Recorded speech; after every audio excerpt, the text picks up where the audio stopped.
primarily bringing the blood back to the coronary sinus, which we saw is on the back of the heart. What we don't see is that for the left ventricle, if you look, the right ventricle, you look closely, there's a huge number of veins there. And a lot of them are superficial and pretty big. The superficial ones are going to go to the coronary sinus. But the smaller ones from the inside of the ventricle, not the inside, but the inner layers of the ventricular wall, those are not going to bother taking deoxygenated blood back to the coronary sinus and then the atria and then into the ventricle. They just empty right into the right ventricle. And those are called Sebacean veins. They're a whole separate little circulation that the right ventricle has that none of the other chambers have. So they will take the blood from the inner myocardium of the right ventricle and portions of the septum that are close enough to the ventricle in their proximity to the ventricular lumen that they just take the blood directly in there.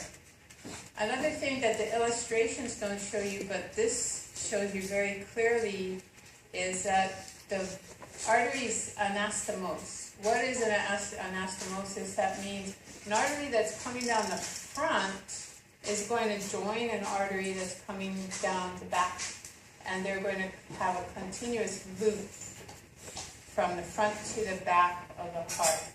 And that's important because they're branching and going off to the sides.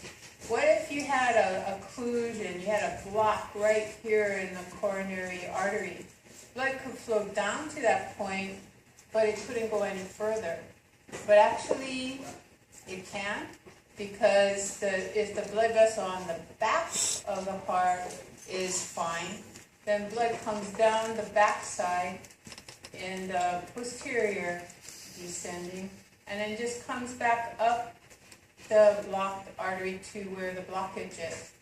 You never hear about somebody having a cardiac bypass.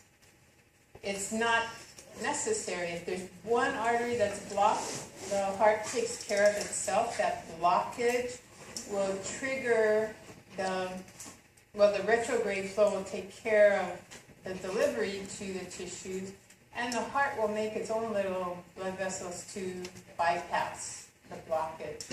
So small little infarcts or lack of blood flow to a tissue, you don't have a heart attack from that. But when people do have the heart attack problems, it's usually because there are several blood vessels that are blocked. When they're going in for a cardiac bypass, it's a quadruple or a quintuple or a sextuple. Sometimes it's a triple bypass, but it's more than one vessel that's involved. So these anastomoses, they're there from the time that the heart is formed, and then when you do have small little minor blocks, the heart makes more anastomoses around those blockages, and so it's doing its own bypass surgery.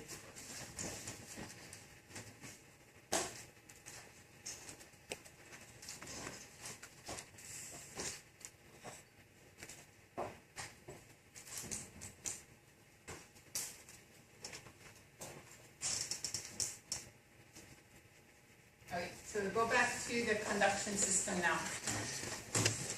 Very interesting, the textbooks now have changed the color of the conducting system, because it used to make it yellow, and that made students think, me included when I was an undergrad, that these were nerves that were running through the heart.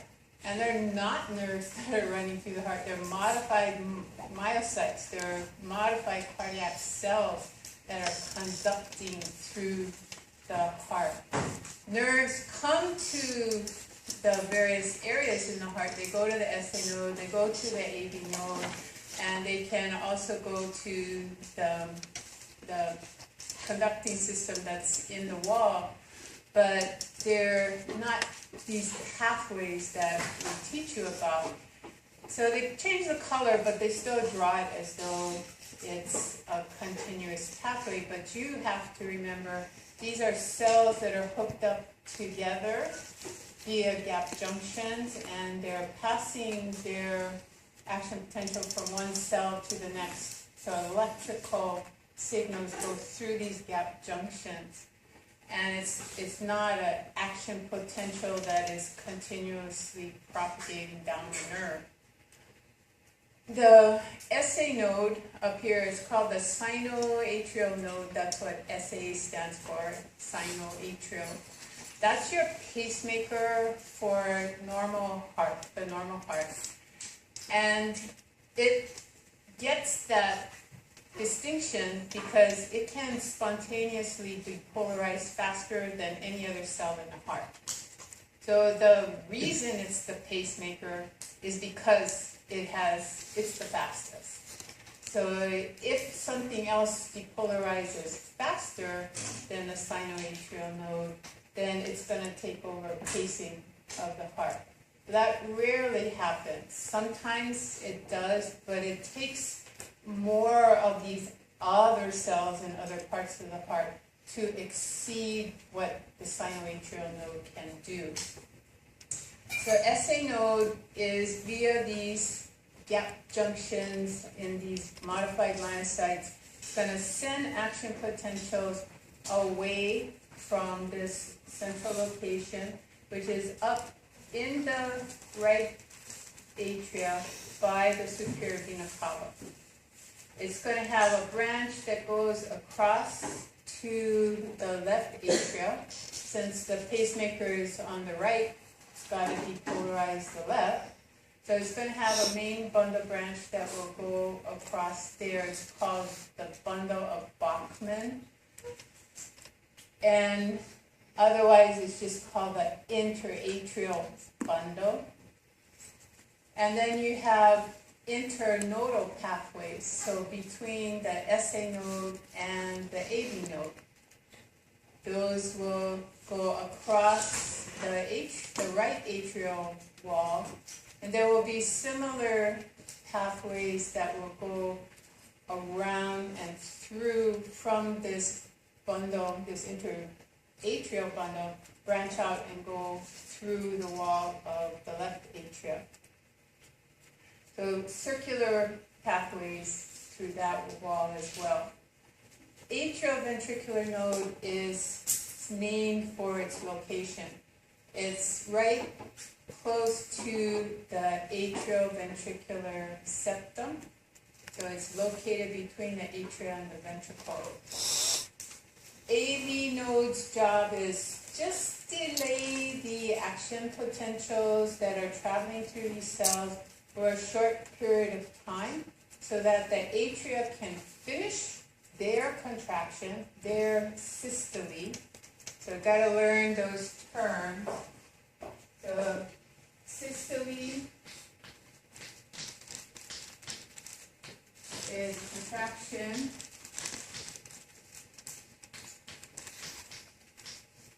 And diastole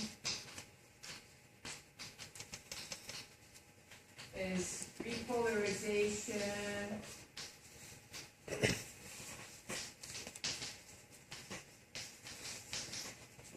But you can also think of it as filling. So contraction systole is ejection of blood. And this is filling with blood. So repolarization, relaxation.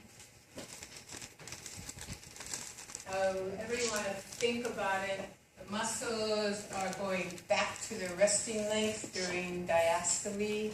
That's going to decrease, it's going to increase the volume of the chamber and therefore decrease the pressure so it can fill. systole, you're contracting, you're increasing pressure, so you are able to push that blood through the weakest point, and that's some valve. If we're talking about the ventricle, then it's the semilunar valves. If we're talking about the atria, it's the atrioventricular valve.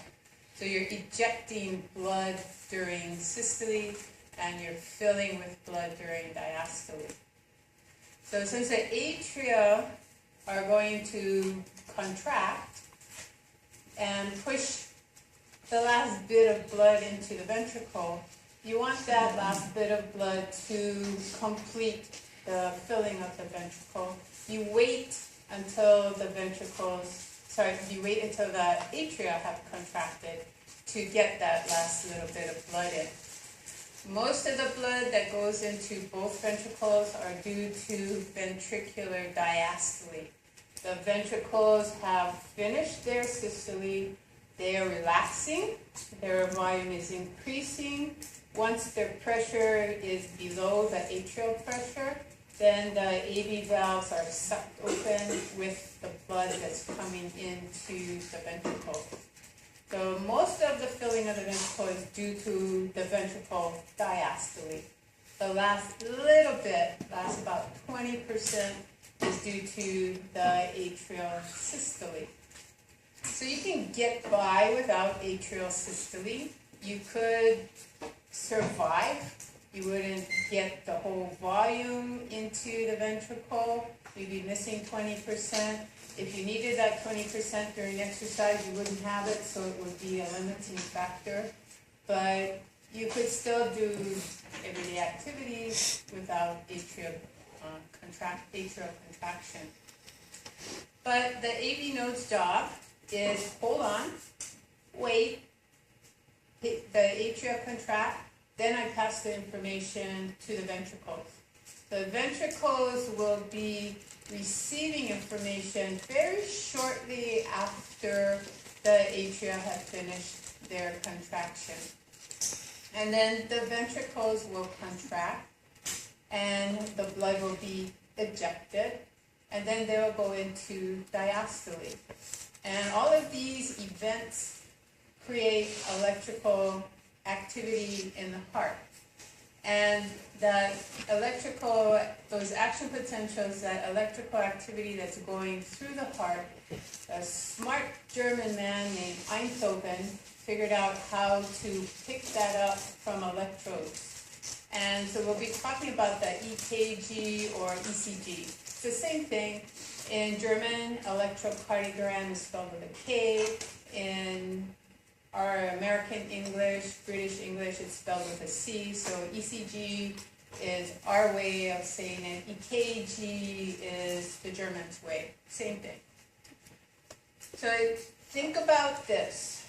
This smart guy set up a machine to measure the electrical activity that's going on in the heart by placing electrodes on the wrists and the ankles, and then comparing the charge that's read by an electrode that he designates as positive with respect to an electrode he designates as negative.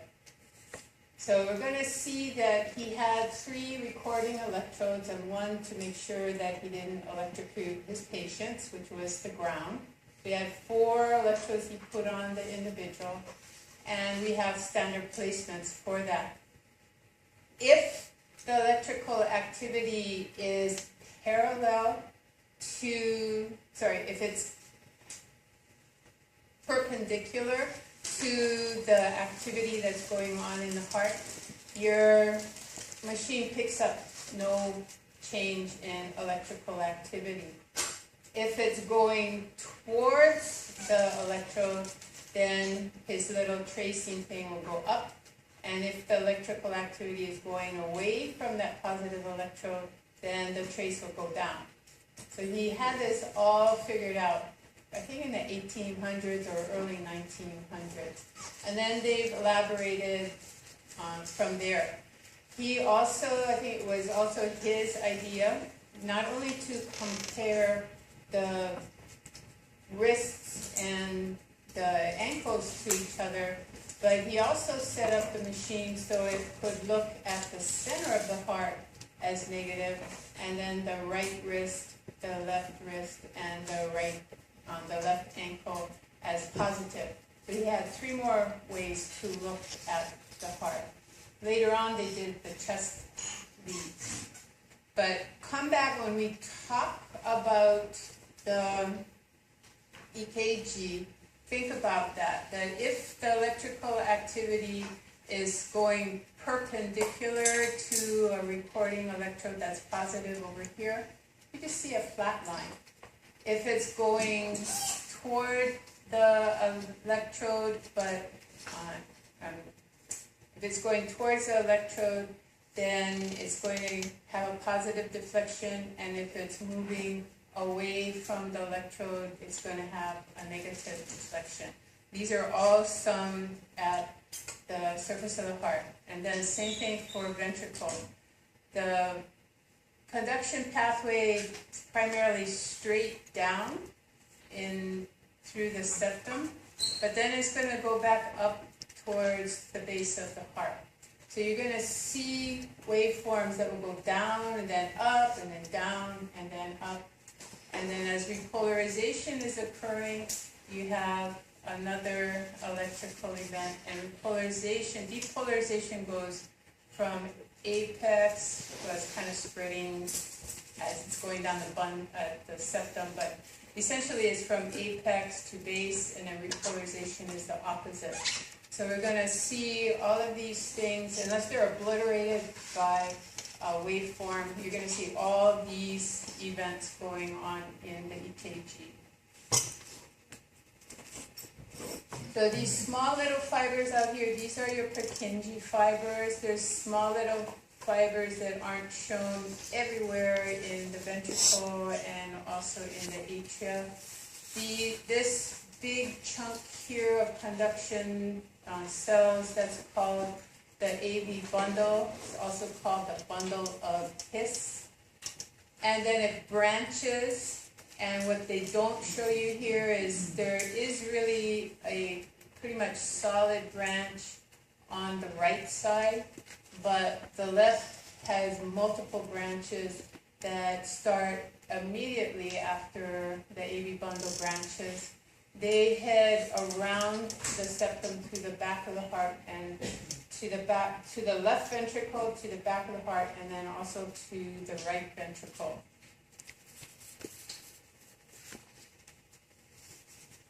So conduction is, the artist is trying to show you what's happening. You have your sinoatrial node that's going to set off a series of action potentials that will go over to the left atria, down through the wall of the right atria.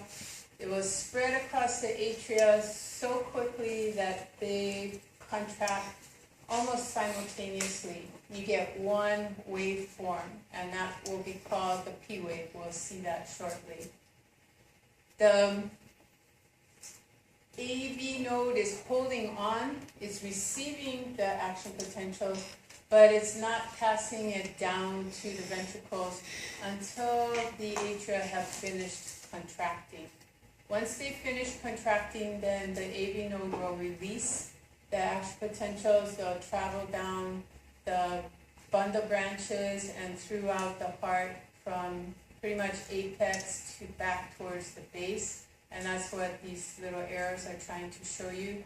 They're going to conduct through the major pathways and then out into these smaller cells that are called Purkinje cells. The Purkinje cells are still conducting. They're conducting to the contractile myocytes. If you get a microelectrode, that little glass pipette that we talked about last semester for neurons, how to measure, and cells, how to measure inside the cell, what is its electrical potential, what is it outside, you have ions move, how does it change, how does it depolarize. You can do that same thing. If you stick it into the SA node, you get a particular waveform. If you stick it into the Purkinje cells, you get a different waveform. If you stick it into contractile myocytes, you get another waveform. SA node and AV node are kind of similar in their shape, but if you put them, superimpose them, they're not identical. And if you look at the conduction pathway and compare it to Purkinje cells, which are still conducting, the action potentials are not quite the same. So each individual modified cell is going to have its own distinct action potential. Luckily, we're not going to torture you with all of them, but we're going to torture you with SA node and Purkinje cell, I think, well, at least SA node and contractile myocyte. So again, contraction is systole, relaxation is diastole. So here they're trying to show you when the ventricles are relaxing over here, the atria are also relaxing. The atria are filling, and they will continue to fill. This valve will be closed until the ventricles have relaxed enough so that the pressure is less than the atrial pressure. So ventricles are relaxing with just a minimal amount of blood in them. So their pressure is going to drop pretty fast. The atria are relaxing, but when they relax, when the right atria relaxes, that sucks blood from the superior and inferior vena cava and the coronary sinus into that chamber. So its pressure is going to be going up as the ventricle's pressure is going down. So as the atrial pressure goes up and the ventricle pressure gets below it, then AV valves open and the atria are starting to lose blood to the ventricles. That ventricular diastole is not complete. It sucks blood into the ventricles, and then the atria will continue to fill. Blood on the left side is coming from the pulmonary arteries. Pulmonary veins. So they're sucking from the lungs to fill the left atria. The left ventricle is relaxing to suck blood from the left atria. During systole, the atrial systole, that's the last little bit of blood that's going into the ventricle. It's sort of, you got everything into your closet, but you got this last little bit that you have to shove in, and then the door closes.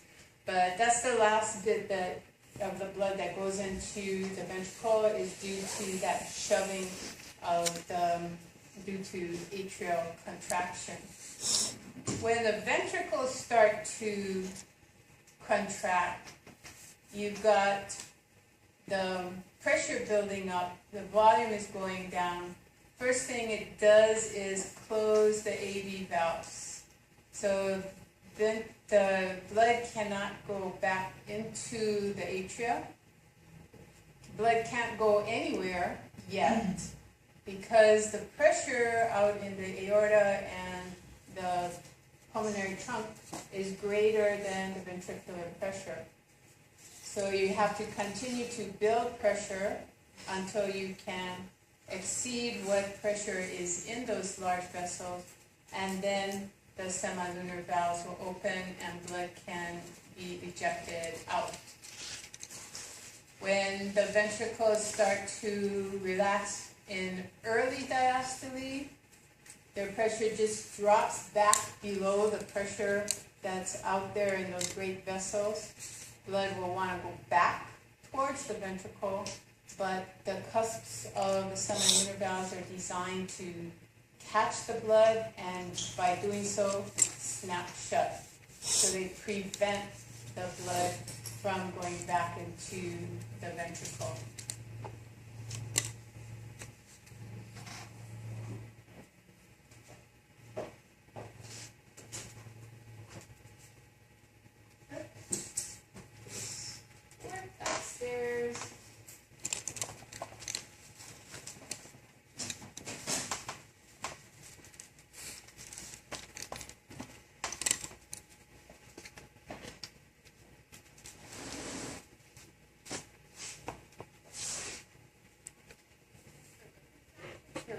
called systole, and a relaxation period called diastole.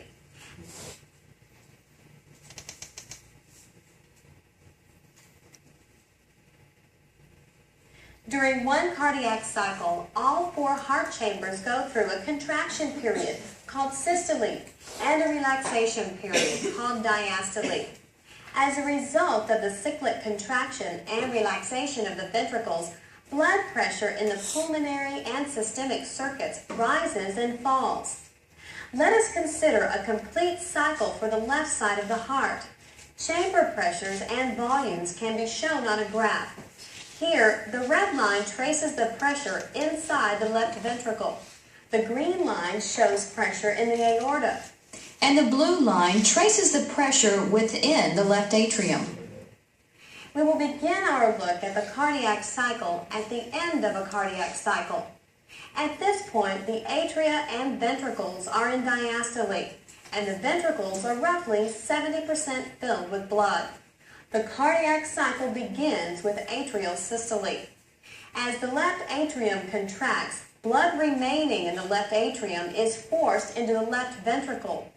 The left atrium then relaxes, and atrial diastole begins. As the left atrium relaxes, the left ventricle contracts, and ventricular systole begins. Ventricular contraction increases blood pressure within the left ventricle.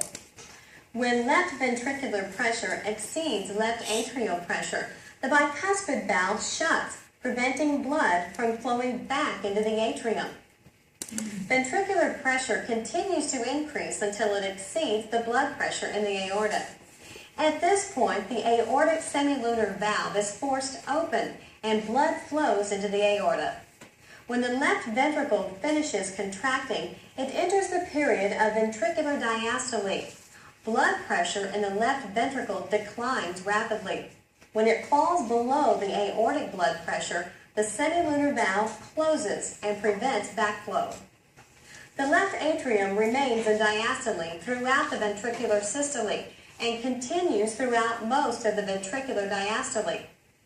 During ventricular diastole, venous blood enters the left atrium, and when blood pressure within the left atrium exceeds blood pressure in the left ventricle, the bicuspid valve opens and passive filling of the ventricle occurs. This continues until this cardiac cycle ends, and atrial systole marks the beginning of the next cycle.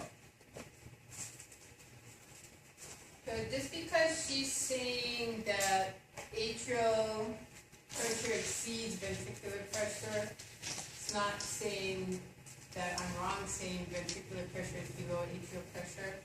She's a little wrong in saying that the atria pushes the very last bit of blood into the ventricle. They're never empty because they're getting blood from the lungs or the systemic circulation. So you got to remember that these are open channels into the atria. When the pressure is going down, they're sucking blood in. As they're pushing blood into the ventricle, that is also pulling blood into them. So there's always going to be blood in the atria coming from those channels. Now, she went through this pretty fast, but we're going to be going over it again in Sherwood. And this, what she's describing is called the Wigger's diagram. I'm not going to test you on that, but if you wanted to find it online, then you would look up Wigger's diagram. So he and another gentleman whose name we all forget, I don't remember what his name was, they developed this diagram. And it is focusing on the left ventricle, but similar events are also happening in the right ventricle. So because the left ventricle is critical for getting blood throughout the body into the systemic circulation, that's what they are focusing the most on.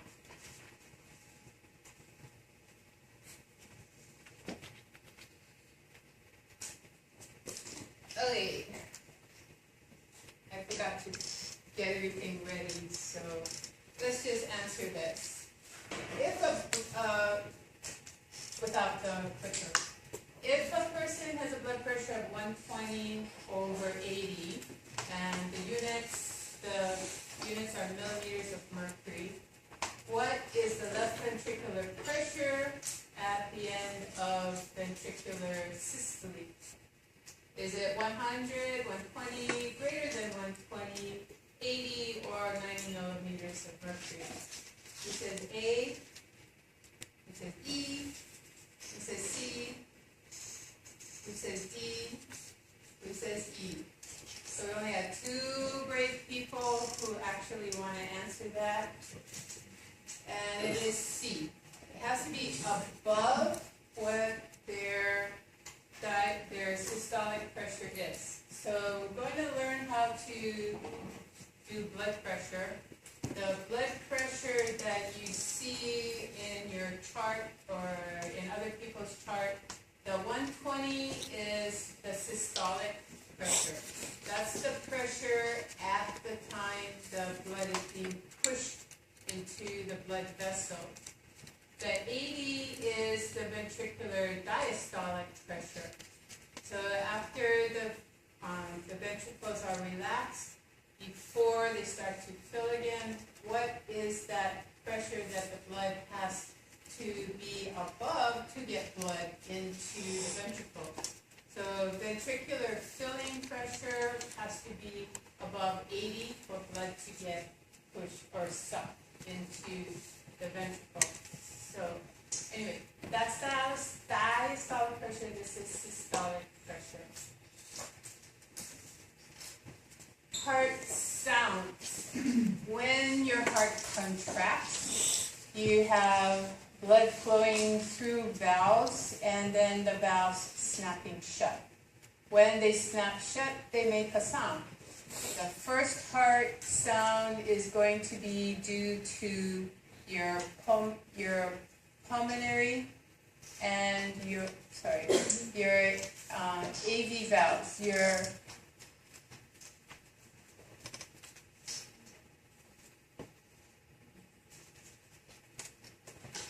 AV valves. So your left and your right atrioventricular valves. So that's when ventricles begin to contract, then they snap the AV valves closed. When the ventricles have finished contracting and blood wants to go back into the ventricles and the semilunar valves snap shut, that's the second heart sound. The first heart sound is usually a softer sound. You look at the valves and you feel the valves. They're a little more floppy, and that's why they need that help from the chordae tendineae and the papillary muscle to put tension on the chordae tendineae, because the blood pressure with the softness of the valve, if the blood pressure went up without the chordae tendineae and muscle, they would just prolapse into the atria. But the semilunar valves are designed, they're thicker, they're stronger connective tissue valves. When the blood hits them, they just snap shut, and they will not normally prolapse and let blood go back into the ventricles. So the first sound, somebody said it sounded like L-U-B or lub, which is a softer sound, and the second sound is sharper, so they said it sounded like dup. So a P sound, lub and dup. To listen for your semilunar valves, you go pretty close to their location. They have a sharper sound, and if you go to the upper right chest, you'll hear the aortic semilunar valve. If you go to the upper left chest, you'll hear the pulmonary semilunar valve. You go back to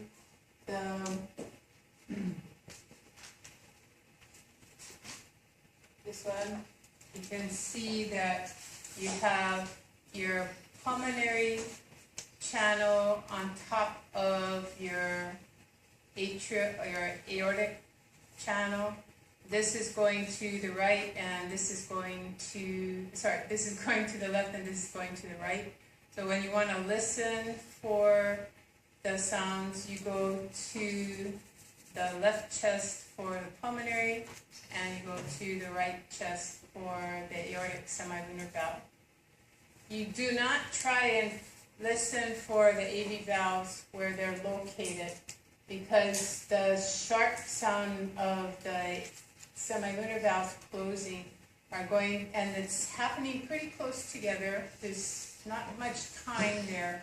You're going to get confused as to what you're hearing. Is it semilunar valves or the AV valves? So you come down here and keep the orientation by the sternum for the right AV valve, and out here around the nipple area in the fifth intercostal space for the left valve. So these, since they have a softer sound, you go further away so that you don't hear the lop so strongly, and you can isolate the lub more clearly. So EKG, this is a nice little diagram. Your typical person you're going to run an EKG on is somebody who looks like this. White hair, kind of wrinkly, kind of pasty looking all over. So you've got an indication that there's some blood flow problems. You're taking this as a resting EKG. His eyes are closed, but he's not supposed to be asleep. So you might run an EKG on a sleeping person if they're comatose, but otherwise you're going to run it on an awake person. So this is diagnostic EKG. If this was a younger person, you ran a resting on them, and they had problems and they were wanting to be more physically active, you might want to do an exercise EKG to see what the challenges are when you increase the heart rate and the contractility. But this is a resting EKG. What you can't see here is, you just checking time since people are running to the bathroom.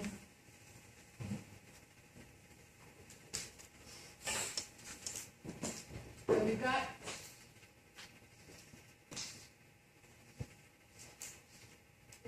electrodes on the arms and on the legs.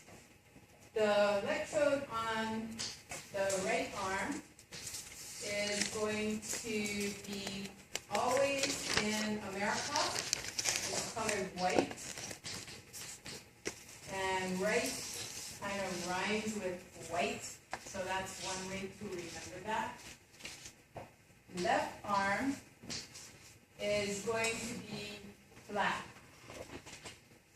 So nothing rhymes there, but the left leg is red. Red equals fire, and black is smoke. So if you have flame, you always have smoke over fire, and that's how you remember that. So smoke over your flame fire. That's how you remember left and right. I'm sorry, left and left arm and left leg. And then the right leg is your ground. And it says green grass on the ground. This is green. Or you can remember green color for ground. So those are your three limb leads. So those are on the limbs. And then you can see he's got these chest leads as well. Those are called prechordal.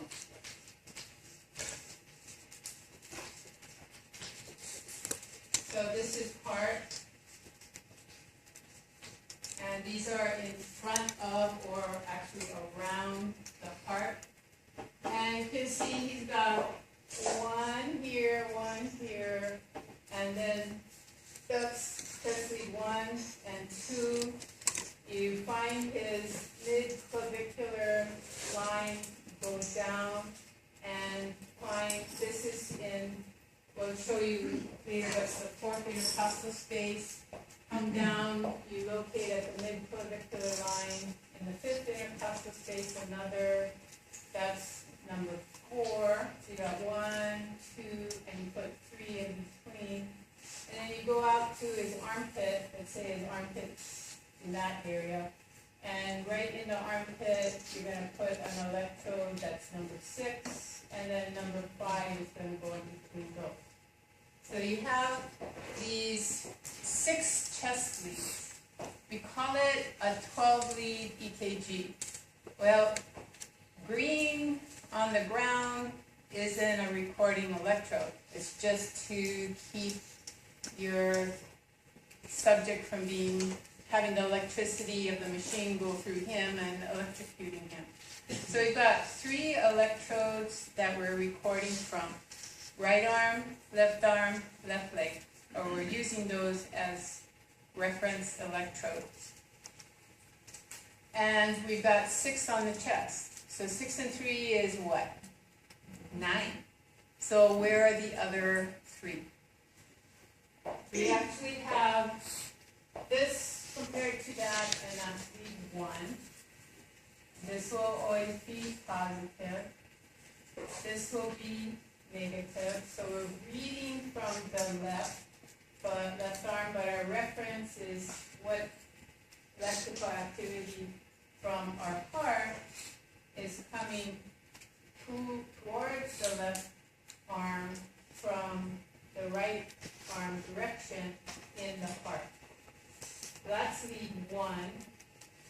Lead 2, we're comparing right arm to left leg. And this will be positive, and this will be negative again. So this is always negative. This will always be positive. We've got one more lead, and that's lead 3, that's comparing left arm to left leg. That's lead 3. So if this is always positive, what does lead 3 have to have the left arm be when you're looking at electrical activity in that axis? Has to be negative. So for lead 3, this becomes negative. We still only have 9 reference points. So they take the center of the heart and make it negative. And then they make a lead coming out this direction, that direction, and also back down in that direction. And they kind of straighten it up so it really looks more like that. We call this augmented lead to the right, so A, B, R. And this is going to be augmented vector to the left. And since we have L down here, but we have L up there, and we don't want to confuse ourselves, we call this the foot mount. And so this vector is going to be A, B, F. So now we've got 1, 2, 3, 4, 5, 6, and chest leads 6. Now we have a 12-lead EKG. Okay. Little boxes on the EKG paper, as long as you have your machine set at the proper paper speed, which is 25 millimeters per minute, you will have the following values for each of these tiny little boxes. If you notice if you count carefully, there are 5 across and 5 down. So you have a square of 5 going horizontally and then 5 going vertically. Each of the little boxes is worth 0.04 seconds. Each of the big boxes is 5 times 0.04, which is 0.2 seconds. Here, to determine heart rate, you can do any waveform, but it's easiest since the QR, the R of the QRS has a point on it. It's easy to locate a box that it's right adjacent to. You look at the QRS and designate this as your starting point, or you could designate that as your starting point. Since this is on the beginning of a box, you can use that. And then you start to count to the right.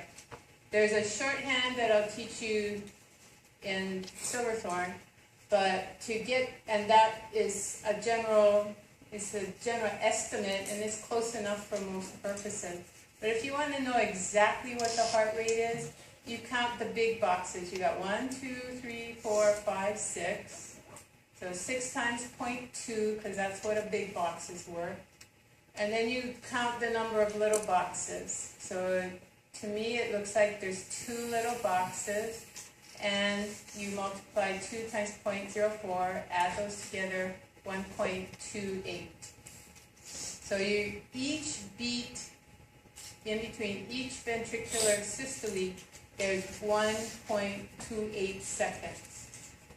Because if you had a beat every second, what would your heart rate be? 60 beats per minute, right?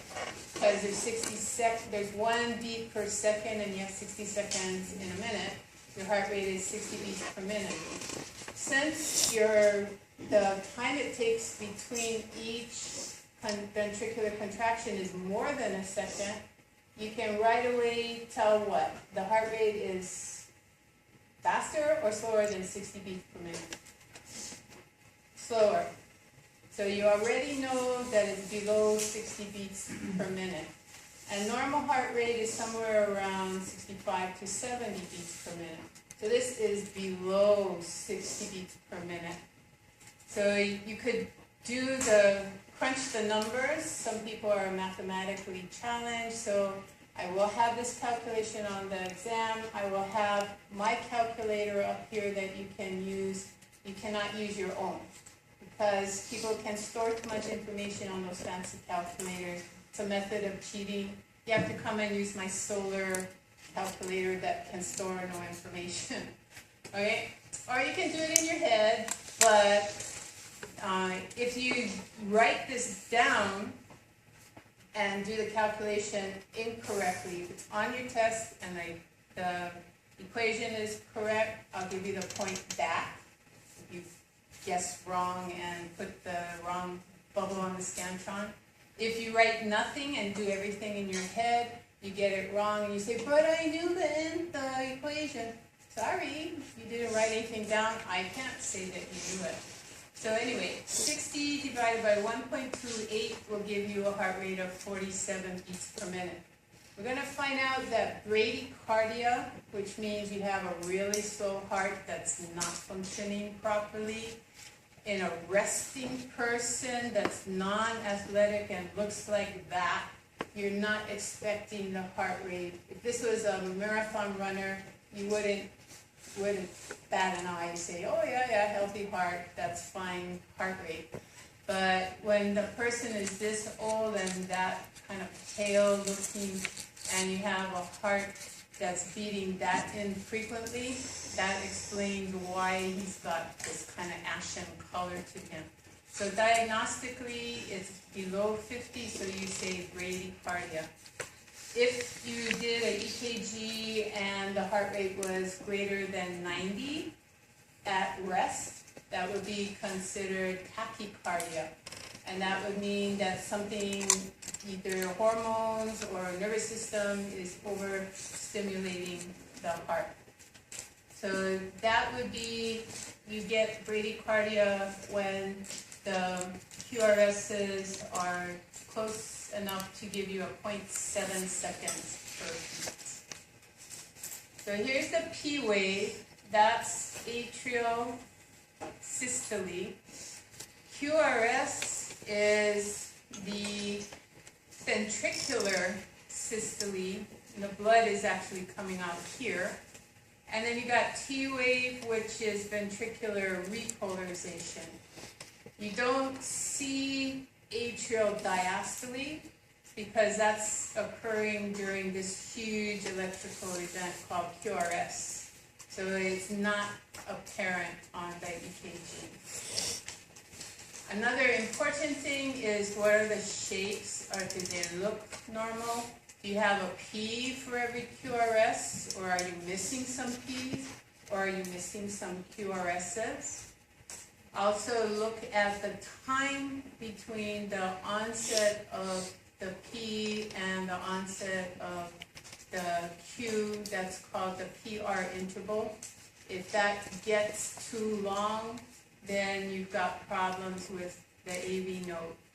So this time here, when this segment right there between the end of the P and the onset of the QRS starts to get longer and longer, then your heart rate is slow, but then it can actually progress to where you have no QRS. And then the QRS will come back, but this segment will get longer and longer, and then no QRS again. Okay, take a break. I think that's the end. Oh, well, take a break anyway, because that's a complicated slide.